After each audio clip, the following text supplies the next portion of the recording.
የመጀመሪያው ቤተክርስቲያን የትና መቼ ነበር የተመሰረተችው? ህንጻ ቤተክርስቲያን አዎ አጠቃላይ ህንጻ ቤተክርስቲያን በሚለው ሳይሆን ቤተክርስቲያን የሚል እንግዲህ ሶስት ትርጓሜ አለው። አንደኛው የቅዱሳን አንድነት፣ ሁለተኛው የአንድ ሰው በራሱ ልቡ ንጹህ ከሆነ ቤተክርስቲያን ይባላል። ሶስተኛው ህንጻ ቤተክርስቲያን ነው እና ቤተክርስቲያን በአዋጅ የተመሰረተችው በዕለተ ዓርብ ኢየሱስ ክርስቶስ በተሰቀለበት ቀን። ምክንያቱም ስጋውን የቆረሰ በዕለተ ዓርብ ነው፣ ደሙን ያፈሰሰ በዕለተ ዓርብ ነው። ጎንን በጦር ሲወጋ ትኩስ ደም ጥሯ ፈሷል ብያለሁ ቅድም አይደል? ደሙን እንጠጣዋለን፣ በውሃው ደግሞ እንጠመቅበታለን። ዮሐንስ ወንጌል ምዕራፍ 3 ላይ ዳግመኛ ያልተወለደ የእግዚአብሔር መንግስት አያትም ብሏል አይደል?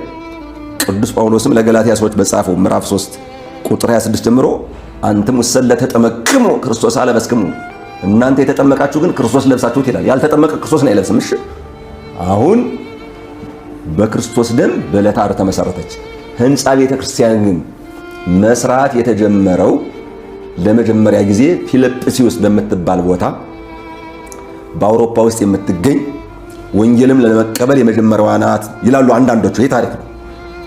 በዓመተ ምሕረት ስንቆጥረው እመቤታችን ባረገች በ4 ዓመት ስለሆነ እመቤታችን ያረገች በ49 ነው። ይህ ማለት በ53 ዓመተ ምሕረት ሰኔ 20 ቀን በ3 ድንጋዮች ቤተክርስቲያንን ራሱ ሰራት።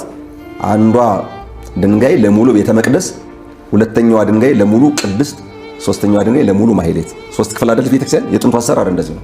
ለዚህ ነው አባ ጽጌ ድንግል ይህን ታሪክ ስለሚያውቅ በሰላስ አይባን ገጸ ሥላሴሁ ለአምሮ ሃኒጸ ቤትኪ ድንግል ድኅረ ፈጸመ ሳጡር ያለው ሶስትነቱን ለማስረዳት ገጸ ሥላሴው የሶስትነቱን አካል ገጽ ለማስረዳት በ3 ድንጋዮች ያንቺን ቤት ሰርቶ ከጨረሰ በኋላ ይሄ አመ ወረደ ለበዓል ምስሌኪ በአማሂብሮ ካንቺ ጋራ ለበዓል በአንድነት በወረደ ጊዜ እንዘ ይብላ ቃለ ለዘምሮ ደናግል ለጽጌኪ ልዑል ቀደሰ ማይደሮ ልዑል ቤቱን ቀደሰ አከበረ እያሉ ደናግል ለጽጌኪ ማለት ለልጇ ለኢየሱስ ክርስቶስ ጽጌ ይባላል፣ እሷም ጽጌ ትባላለች። ለልጇ የባሕሪ ምስጋና ከበሮ እየመጡ አቅርበዋል፣ ለሷ ደግሞ የጸጋ ምስጋና አቅርበዋል። እንደዚህ ብሎ አባ ጽጌ ድንግል የቤተክርስቲያንን አሰራር ገልጾታል።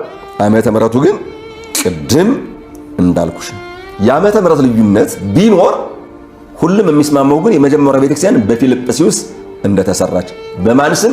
በእመቤታችን ስም። በኢትዮጵያ ካሉት አብያተ ክርስቲያናት በቁጥር አንደኛ የእመቤታችን ነው። ታውቂያለሽ?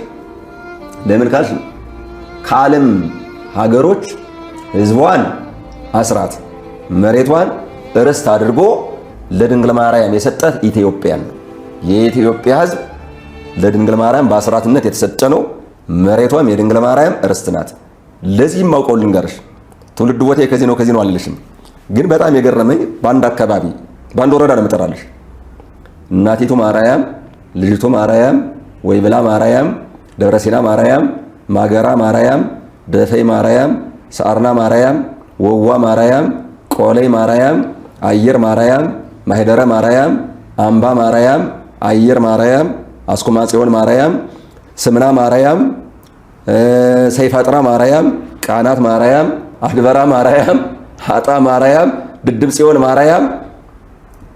አይገርምሽ? በጣም አንድ ወረዳ ላይ ነው ያለው ይሄ። አዎ አንድ ወረዳ። አልደነቀሽ? እንዴ በጣም ነው የሚገርመው። ተመልከች። ቀጥሎ ኢትዮጵያ ውስጥ የቅዱስ ሚካኤል ነው። ሶስተኛው በብዛት ማለት ነው የቅዱስ ጊዮርጊስ ነው። ለምን? እስከ ድንግል ማርያም ይበልጣል። በዓለመ መላእክት እስከ ቅዱስ ሚካኤል ይበልጣል። ከሰማዕታት እስከ ቅዱስ ጊዮርጊስ ይበልጣል። መትተ ፈጣሪ መልዕልተ ፍጡራን ድንግል ማርያም፣ የመላእክት አለቃ ቅዱስ ሚካኤል፣ የሰማዕታት አለቃ ቅዱስ ጊዮርጊስ። አይሽ እና የመጀመሪያው ቤተክርስቲያን ፊልጵስዩስ ላይ ነው የተመሰረተችው። ህንጻ ቤተክርስቲያን ነው ብዬሻለሁ። ዓመተ ምሕረቱን ተናግሬያለሁ። እንዳጠቃላይ ቤተክርስቲያን በደሙ መቼ ተመሰረተች ከተባለ ዓመተ ምሕረቱ 34 ነው ይታወቃል። የተሰቀለ በ34 ዓመተ ምሕረት ስለሆነ ወደ ኢትዮጵያ ደግሞ ስንመጣ እንግዲህ የጥንት መስዋዕተ ኦሪት ሲሰዋባቸው የነበሩ ቦታዎች አሉ። አክሱም ጽዮን ማርያም አይደል? ተድባበ ማርያም፣ ጣና ቂርቆስ፣ መርጦለ ማርያም፣ ብርበር ማርያም እነዚህ የጥንት ናቸው፣ የታወቁ ናቸው። ኢትዮጵያ ውስጥም እኮ በነገራችን ላይ በብሉይ ኪዳን መስዋዕተ ኦሪት ሲሰዋባቸው የነበሩት ወደ አዲስ ኪዳን ቤተክርስቲያን ሲቀየሩ የማርያም ቤተክርስቲያን ነው የተባሉት።